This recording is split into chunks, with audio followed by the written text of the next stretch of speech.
Hello friends, Radhe Radhe. কেমন আছো সবাই? আশা করি ভালো আছো, সুস্থ আছো। আমরাও কিন্তু বেশ ভালো আছি। মো লাইফস্টাইল ব্লগে তোমাদের ওয়েলকাম আর অনেক অনেক ভালোবাসা। আজকের থাম্বনেল দেখেই বুঝতে পারছো কী নিয়ে তোমাদের সাথে কথা বলবো। তো চলো ভিডিওটা শুরু করা যাক। আশা করি ভালো লাগবে, আর ভালো লাগলে একটা লাইক কমেন্ট শেয়ার করে আমার পাশে থেকো। আজ যে টপিকটা নিয়ে তোমাদের সাথে আলোচনা করব সেটা হলো নিজেকে কিভাবে সুন্দর করে তুলব।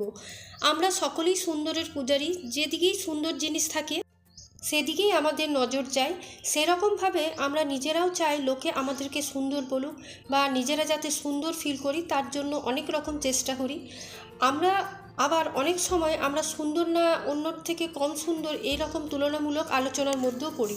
তখন আবার মন খারাপ হয়, মনে হয় আমি যদি আর একটু সুন্দর হতাম, আমার গায়ের রং যদি একটু ফর্সা হতো, আমার হাইট যদি একটু লম্বা হতো। তো এই ধরনের মনের মধ্যে কোনো না কোনো খামতি থেকেই যায়।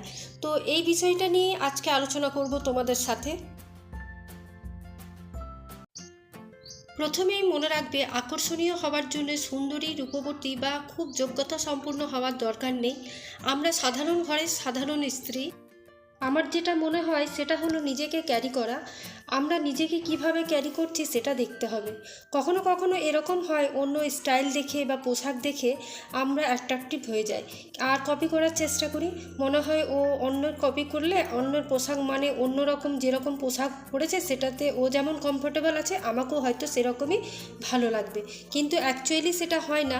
আমরা নিজেরা যে রকমে কমফোর্টেবল ফিল করি, যে ধরনেরই পোশাক, সেই জোনটাকে ভুলে গিয়ে আকর্ষণীয় দেখাবার জন্য যদি আমরা বিভিন্ন রকম টাইট ফিট পোশাক, বা যেটা আমাদেরকে ভালো লাগে না, সুন্দর দেখানোর জন্য বা স্মার্ট লুকের জন্য যে ধরনের পোশাকগুলো পরে থাকি, সেটাতে কিন্তু আমাদের নিজেদেরই কে অনেকটাই ছোট করে দেয়, আর বলতে পারো হাস্যকরও করে ফেলে।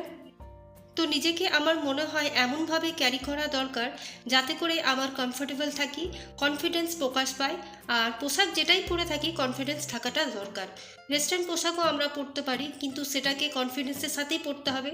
আবার আমরা সাধারণ মানের যে পোশাক পরি, মানে যেগুলো ওই চুড়িদার, সুতির জামা কাপড় পরে আমরা বিভিন্ন জায়গায় যাওয়া আসা করতে পারি, সেটাও কিন্তু অনেকটা মার্জিত পোশাক যদি কনফিডেন্সের সঙ্গে ক্যারি করা যায়।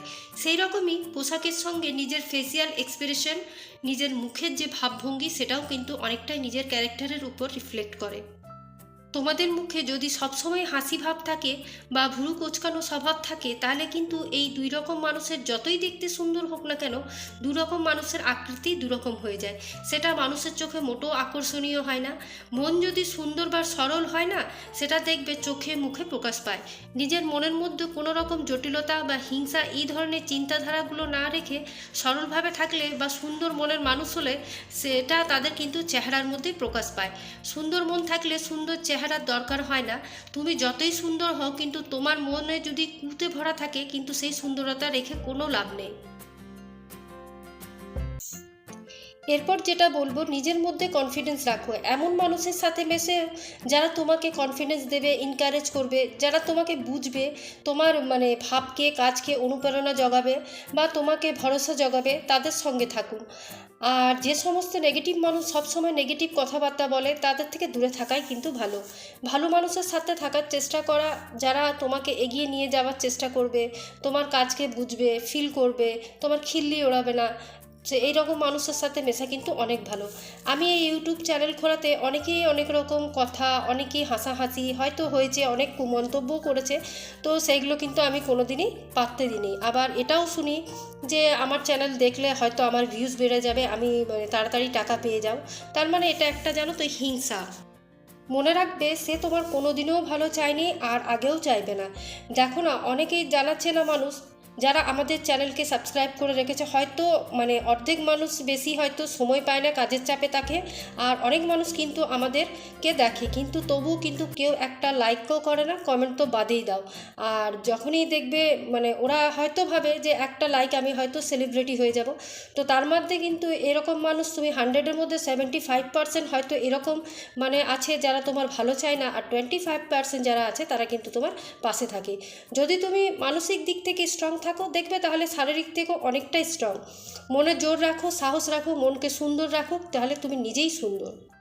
চেহারার দিক থেকে সুন্দর হতে হবে এর কোনো মানে নেই। তোমার মনকে তুমি সুন্দর রাখো, মনের মধ্যে সব সময় একটা পরিষ্কার ভাব রাখো, পজিটিভ চিন্তা করো, কারো ক্ষতি চেও না। তোমার হয়তো ক্ষতি সবাই চাইতে পারে, তুমি কিন্তু তাদের জন্য ভালো চায়। তো এটাই আমার বলার, আর কিছু না। আরেকটা বিশেষ কথা বলবো, আরেকটা সুন্দর ভাব বা আকর্ষণীয় ভাব তখনই হবে যখন তুমি তোমার ফ্যামিলি মেম্বারদের ভালোবাসবে। শুধু বাপের বাড়ি নয়, শ্বশুর বাড়িরও। যেমন মা বাবা ভাই বোনকে তুমি ভালোবাসছো, তেমনি শ্বশুর শাশুড়ি ননদ, তারপর জায়ের ছেলে মেয়ে সবাইকে ভালোবাসো, তাহলে দেখবে তুমি সেরকমই কিন্তু মানে ভালোবাসা তাদের কাছ থেকেও পাচ্ছ। আর এতেই তুমি সুন্দর প্রকাশ পাবে। কারণ তোমাকে আকর্ষণ তখনই হবে তুমি যখন তুমি তাদের সাথে ভালোবাসাটা জোগাবে। তারা তোমার কাছে কিন্তু নিজের থেকেই ছুটে আসবে, তোমাকে ডাকতে হবে না। কেন জানো তো? তারা বলবে যে সে আমাকে অনেক ভালোবাসে, তাই তার বাড়িতে যাচ্ছি।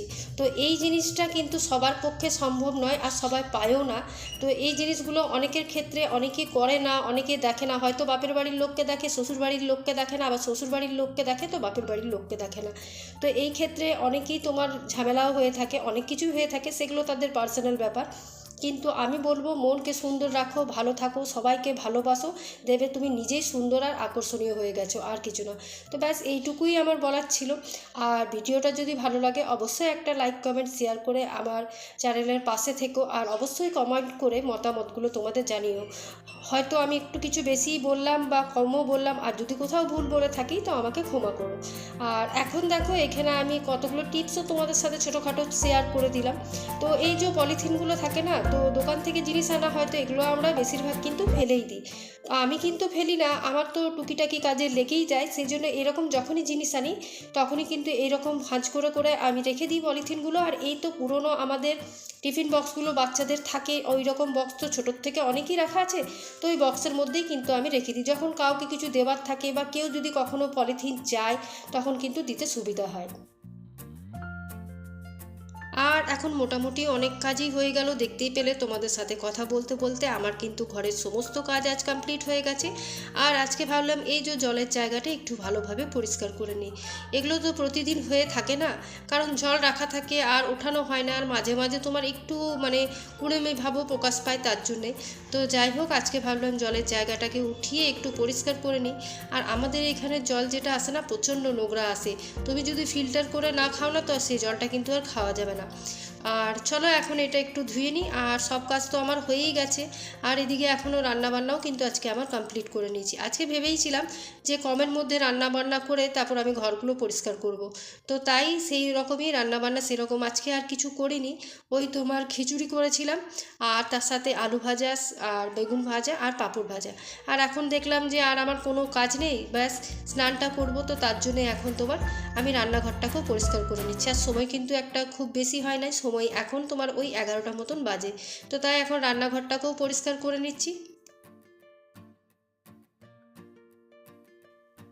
আজ সুন্দর আকর্ষণীয় নিয়ে অনেক কথাই বললাম, কিন্তু দেখবে তোমরা এই কথাগুলো অনেক মানুষের ক্ষেত্রেই আমার সাথে হয়তো মতামত হবে।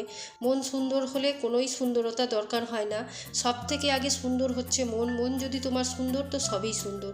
তো চলো আজকের ব্লগটা এখানেই শেষ করছি, কালকে আবার একটা নিউ ব্লগ নিয়ে দেখা হবে। টাটা।